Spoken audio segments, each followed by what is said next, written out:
जिस दिन आपने अपनी जिंदगी खुल के जी ली ना दोस्तों, बस वही दिन आपके लिए त्योहार है। बाकी सब तो कैलेंडर की डेट्स है। इसलिए अपने अतीत में और अपने भविष्य में नहीं जीना चाहिए, वर्तमान में रहना ही सर्वश्रेष्ठता है। नमस्कार दोस्तों, मैं ज्योतिष आचार्य सचिन कुकरेती आपका अपने चैनल नीलकंठ ज्योतिष में हार्दिक अभिनंदन करता हूं। दोस्तों, आप सभी जानते हैं कि कर्म फलदाता शनिदेव महापरिवर्तन करने वाले हैं इस साल वर्ष 2025 में 29 मार्च 2025 में। यह शनि का महापरिवर्तन मिथुन राशि वाले व्यक्तियों के लिए कैसा रहेगा, बहुत डिटेल में आपको समझाने वाला हूं कि शनि का महापरिवर्तन, राशि परिवर्तन 29 मार्च से जो हो रहा है वो आपके जीवन में क्या फलाफल लेकर आएगा, कौन से हाउस में, कौन से भाव में शनिदेव परिवर्तन करेंगे, कहां पर शनि का दृष्टि पड़ेगी, आपके जीवन में किस प्रकार का फलाफल शनिदेव आपको लेकर आने वाले हैं, सब कुछ बहुत डिटेल में समझाने वाला हूं। शनि का महापरिवर्तन, क्योंकि दोस्तों महापरिवर्तन इसलिए क्योंकि शनि जो है वो 2.5 साल के बाद, पूरे 2.5 साल के बाद परिवर्तन करते हैं। ठीक है, क्योंकि वो एक राशि में 2.5 साल के लिए रहते हैं। तो सब कुछ समझाऊंगा आपको कि शनिदेव का ये फलाफल कैसा रहेगा, नेगेटिव है या फिर पॉजिटिव है, क्या करना चाहिए आपको, क्या उपाय करने चाहिए आपको, सब कुछ समझाने वाला हूं। ठीक है, चलिए फिर जानते हैं। दोस्तों, ये कार्यक्रम जन्म राशि चंद्र राशि पर आधारित है। अगर आप अपनी जन्म कुंडली पे विश्लेषण करवाना चाहते हैं तो नंबर सिर्फ चैनल और वीडियो के डिस्क्रिप्शन में है। चलिए जानते हैं शनिदेव का महापरिवर्तन मिथुन राशि वाले व्यक्तियों के लिए कैसा रहने वाला है 29 मार्च 2025 से।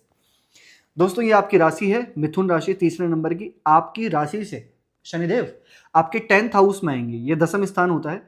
9th हाउस से निकलकर आपके 10th हाउस में प्रवेश करेंगे 29 मार्च 2025 को, और फिर 2-2.5 साल के लिए इसी हाउस में ही रहेंगे। मार्च 2025 से पूरे 2.5 साल यही रहेंगे 10th हाउस में। अब सबसे पहले समझने वाली बात दोस्तों ये है कि ये जो 10th हाउस होता है किस चीज का होता है।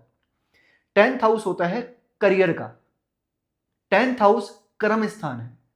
10th हाउस से हम देखते हैं हमारी जॉब, हमारा करियर कैसा होगा। और पूरे 30 साल के बाद, सही सुना आपने, पूरे 30 साल के बाद शनि यहां पर आए हैं। यहां से अगर आप कैलकुलेट करेंगे 2.5 साल यहां, 2.5 साल यहां, 2.5 साल यहां, 12 हाउस होते हैं, तो पूरे 30 साल के बाद कवर करके वो आपके करियर वाले स्थान में आए हैं। समझना ध्यान से, ठीक है ना। सबसे पहले तो मिथुन राशि की ना तो कोई शनि की 7.5 है, ना ही कोई शनि की ढैया है आपकी, कुछ नहीं है आपकी। ठीक है, अब 30 साल बाद शनि जब आपके यहां पर आए, भाग्य के स्वामी होकर, सबसे पहले तो शनि जहां बैठते हैं, शास्त्र कहता है कि हमें अपने कर्मों को, हमें हमारी मेहनत को, वो हाउस जिस चीज का होता है हमें वहां पे लगाना ही पड़ता है जहां शनि ट्रांजिट करते हैं। अब कर्म स्थान में आए हैं, करियर वाले स्थान में, तो आप देखना मिथुन राशि वाले व्यक्ति, लिख लो, अभी आप नोट डाउन करके लिख लो कि ये 2.5 साल निश्चित आप जमकर काम करेंगे। जिनके पास में काम नहीं था ना, फिलहाल मैं उन लोगों की बात कर रहा हूं जिनके पास में कोई काम नहीं था, जो खाली बैठे थे, सोच रहे थे कि नौकरी लगेगी तो लगेगी कब। ये शनिदेव यहां पर आ रहे हैं 2.5 साल, मतलब 2.5 साल के लिए 29 मार्च के बाद खाली बिल्कुल नहीं बैठने देंगे आपको। आपका वो कभी कभी होता है ना कि हम बड़े आलस्य होते हैं, हमारा काम करने में मन नहीं लगता, हम बड़े मूडी स्वभाव के होते हैं, हम अपने तरीके से चलना पसंद करते हैं, हम काम को इग्नोर करते हैं। लेकिन यहां पर आप काम को इग्नोर नहीं, काम को सीखोगे। आप काम को सीखने का प्रयास करोगे, आप भाग दौड़ करोगे, आप मेहनत करोगे, एफर्ट्स डालोगे, और उसका जो रिजल्ट होगा वो बहुत पॉजिटिव होगा। क्यों होगा? क्योंकि शनि भाग्य के स्वामी है। और इसके साथ साथ शनिदेव की जो दृष्टि है, जो एस्पेक्ट है, वो कहां होगा? शनिदेव की दृष्टि पड़ेगी आपके 12th हाउस पे, आपके 4th हाउस पे और आपके 10th हाउस पे। ठीक है, जब शनिदेव की दृष्टि आपके 12th हाउस पे पड़ेगी, 12th हाउस होता है विदेश का, 12th हाउस होता है खर्चों का, 12th हाउस होता है कोई भी चीज हम जा रहे हैं दूर दूर का। अब यहाँ पे 9th लॉर्ड होके 10th में बैठ के शनि 12वें घर को देख रहे हैं। 12वां घर होता है विदेश का।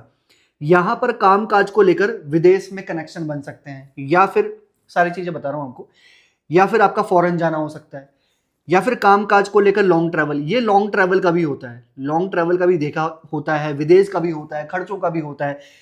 यानी कि काम काज को लेकर ट्रैवल्स बढ़ सकते हैं, काम काज को लेकर आप दूर जा सकते हैं, या कोई भी अगर आपका अपना काम है, बिजनेस है, तो फॉरेन कनेक्टिविटी बढ़ सकती है, फॉरेन क्लाइंट्स मिल सकते हैं, विदेशी गतिविधियां हो सकती हैं।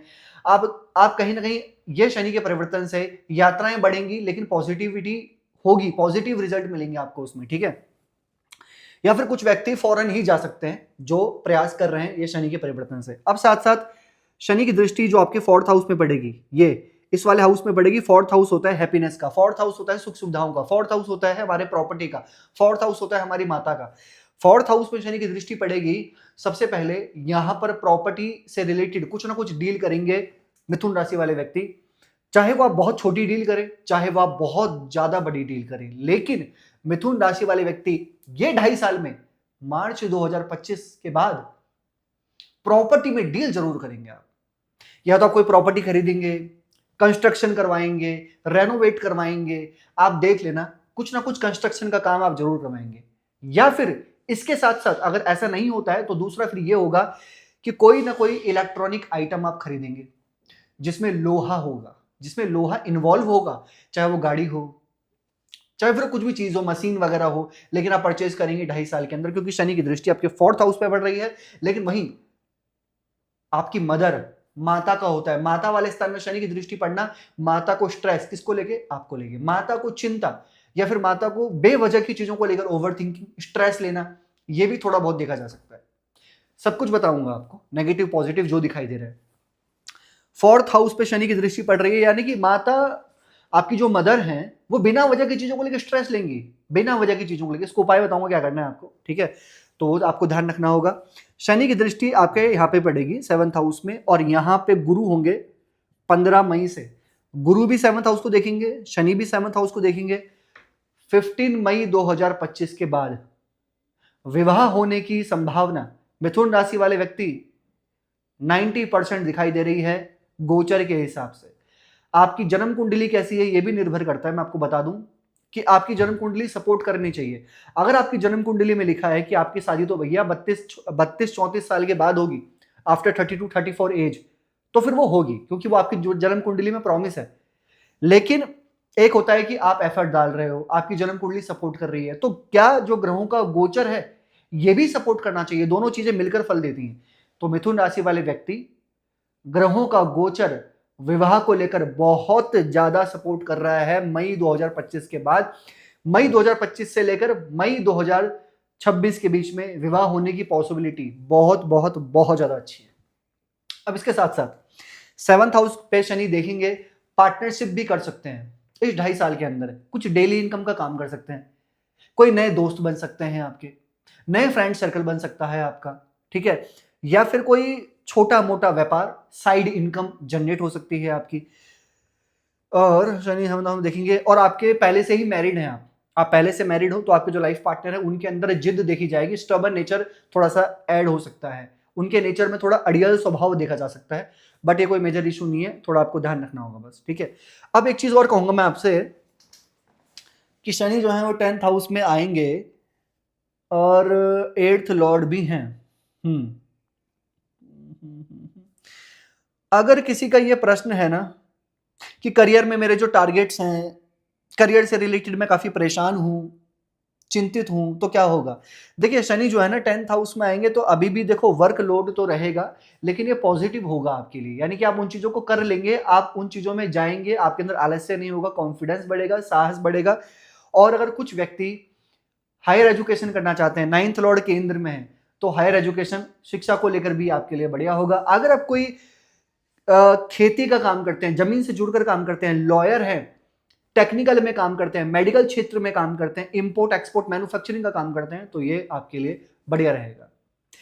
हाँ, कुछ लोगों ने मुझे कमेंट कहा था कि जो एजेड होते हैं ना, जो वृद्ध होते हैं, उनके बारे में मैं बताया करूं कि मिथुन राशि वाले व्यक्ति अगर एजेड हैं तो उनके लिए कैसा रहेगा। देखिए अगर आप एजेड हैं, आपके 10th हाउस में शनि है ना, तो आप क्या सोचेंगे कि शनि आपके 10th हाउस में आ गया तो आप भी कुछ ना कुछ करने का सोचेंगे। जैसे कि आप वृद्ध हैं, आप कोई काम नहीं करते हैं, लेकिन कुछ मेहनत कर लिया, कुछ काम कर लिया, घर का काम कर लिया, कहीं योगा करने चले गए, कहीं एक्सरसाइज करने चले गए, अपने आप को व्यस्त रखने का प्रयास करेंगे। आप देख लेना शनि आपके 10th हाउस में आएंगे, कुछ ना कुछ ठीक करने का प्रयास, कुछ ना कुछ अपनी तकनीक लगाने का प्रयास करेंगे, ट्रैवल्स करने का प्रयास करेंगे। अभी आपके ट्रैवल्स बढ़ सकते हैं, यात्राएं बढ़ सकती हैं आपकी, ये चीजें मुझे दिख रही हैं। और घर के कामकाज में हाथ बढ़ाने का प्रयास करेंगे यहाँ पर, और बाहर भी घूमने फिरने के योग आप खुद बनाएंगे, नए दोस्त यार बनाएंगे, अच्छा रहेगा आपके लिए। लेकिन एक चीज कहूंगा, ड्रिंक वगैरह से या इन सब चीजों से, पीने खाने से आप थोड़ा सा दूर रहें, वो ज्यादा बेटर होगा आपके लिए। लेकिन ये शनि का परिवर्तन मिथुन राशि के जीवन में, उनके करियर में खासकर